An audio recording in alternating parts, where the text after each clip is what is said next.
before you start doing any kind of colour Doppler, you need to make sure that your B mode image is optimal. So you need to ensure that your depth is correct, that you have the right frequency, and that your focal points are positioned where you need to be. That's because once you push the Colour Doppler button, your Colour Doppler box appears, but now your gain and your frequency are about the Colour Doppler box, not your B mode image. So, initially what you want to do is change the size and shape of your Colour Doppler box to echo what you want to look at. You can see at the bottom of the screen there are two little boxes, and at the moment the box with the dotty box inside is highlighted. This means that you can use your rollerball to move your Colour Doppler box around your image.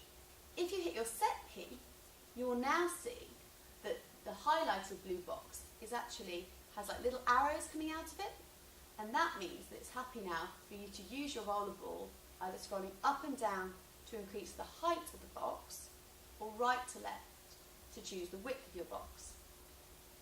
Now with Colour Doppler imaging, you want that box to be big enough to look at the area that you're of interest, but not too big, because it's really going to affect your frame rate, which will affect how jerky your image is.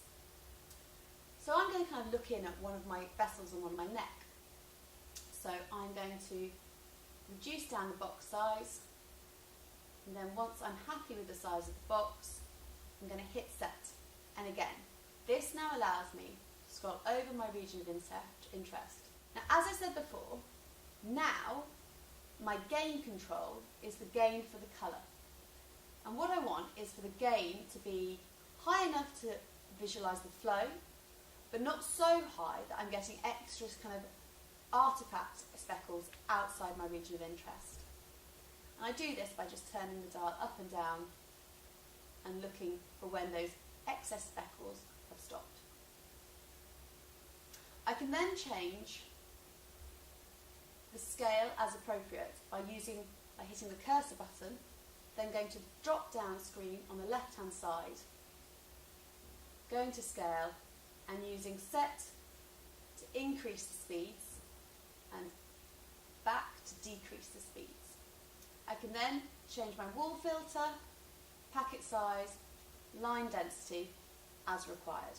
Once I'm happy with the image, I can either freeze for a still and save, and just as with the B mode images, I could hit save to save a video loop of the Colour Doppler imaging I've just done.